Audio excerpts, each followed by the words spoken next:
Former President Donald Trump's impeachment trial starts next week. Democrats formally laid out their argument in an 80-page legal brief filed this afternoon.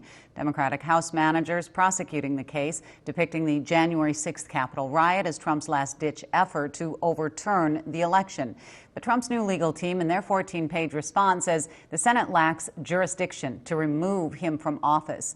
They also say that Trump's speech before the riot is protected by the First Amendment. The trial is expected to begin a week from today. The Pew Research Group is notably one of the most widely used organizations for polling, statistical data, and research when it comes to how Americans feel about a wide array of issues. In a recent article that came out Friday entitled "How America Changed During Donald Trump's Presidency," a number of issues were factored into how the former president will likely be remembered. John Gramlich is one of the co-authors from Pew Research Group who wrote that article. John, one of the first points in this talks about the deeply partisan divides. So what does your research say about Trump's Republicans and then those who were not pro-Trump, the Democrats, and how they were so deeply divided? Sure, Betsy. Well, partisanship was not invented during the Donald Trump era, but it definitely got much more pronounced during his presidency.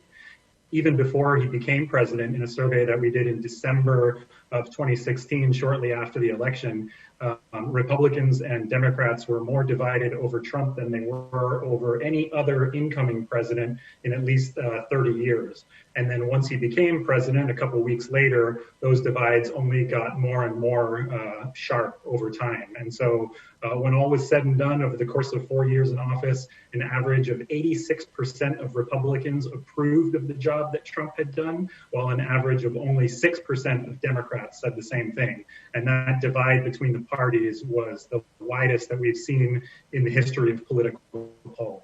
Does it surprise you that even 6% gave any kind of favorability? I guess that kind of, I wouldn't expect any.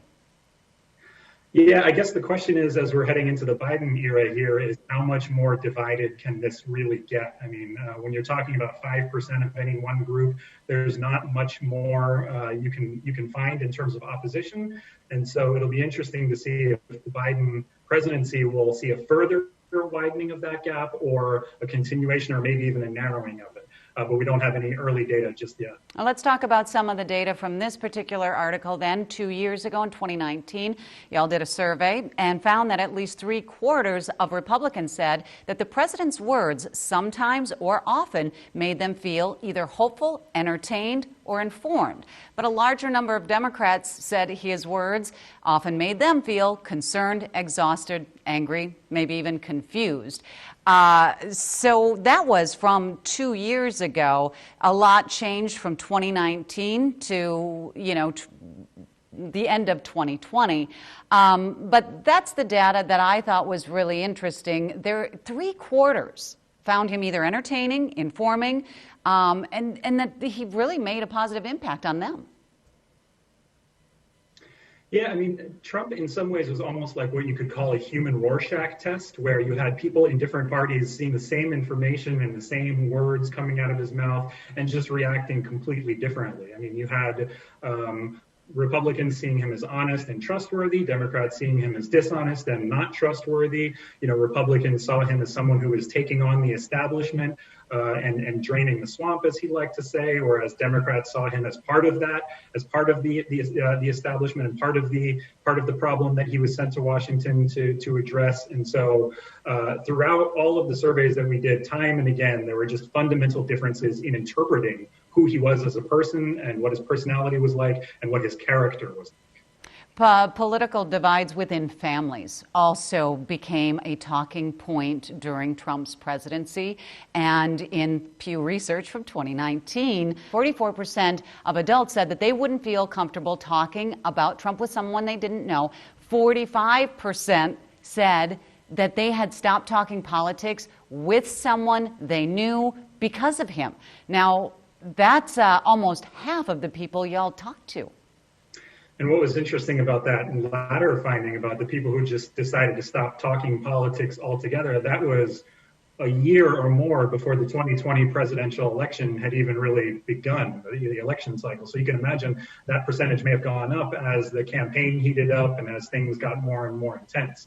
And there was just really, throughout our surveys, we found an unusually personal aspect to politics during the Trump era. We also found in a survey of single people, we asked people about various considerations about who they might like to date.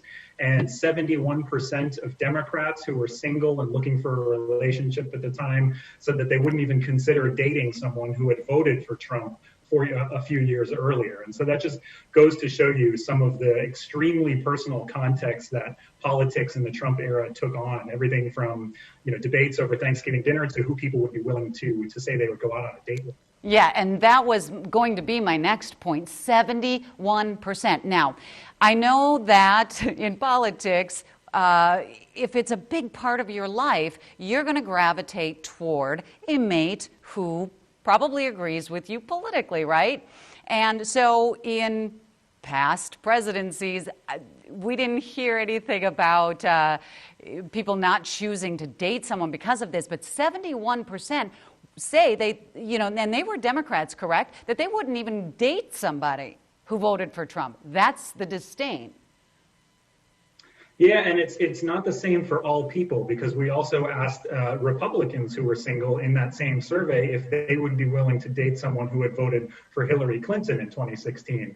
And there was still a sizable share. I think a little under half of Republicans said that they would not date a Hillary Clinton voter, but that was still far below the share of Democrats who said they wouldn't date a Donald Trump voter. So there was really something about him in particular that people disagreed over more intensely than was the case for some other politicians. What do you think that is? With all the research, with all the political coverage, with everything that you do in your job, give me your best analysis for putting all that together and a reason why.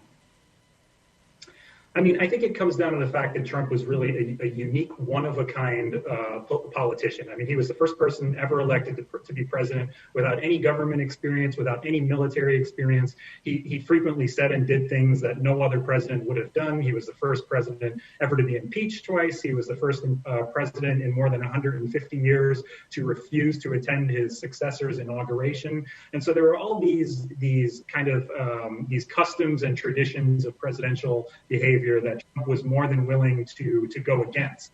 And that just really divided the country. There were many people who saw that as an attribute. They liked the fact that he was ignoring these customs and bringing his own imprint to the job. And then there were many other people, most people in fact, independents and Democrats, who just really were put off by that throughout his tenure. And here we are, in the first month of a Biden administration. Is it too early to really start picking apart anything?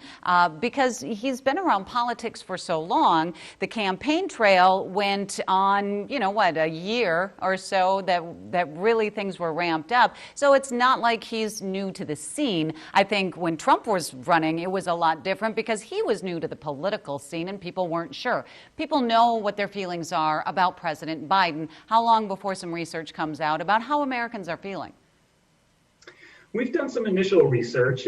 We did the same survey that we did back in 2016, December of 2016, right after the election. We always do a survey right after the election, asking how people feel the incoming president is doing, explaining his policies and plans to the country with their cabinet appointments. And for the most part, Biden gets pretty decent marks. More than half of Americans are approving of the way that he's explaining himself and the cabinet appointments he's made so far. But the big trend that we saw during the Trump years of incredible partisan divides has not gone anywhere.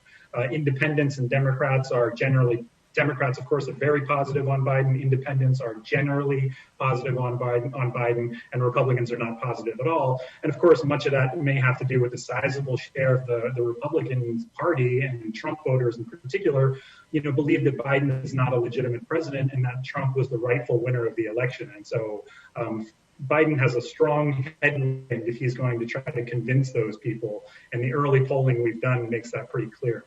Well, John, I love having this conversation with you because it is based on research and asking Americans how they feel. A lot of times when I have political conversations or political guests, we hear how the person who I'm interviewing feels. So this has been very interesting. I appreciate your time.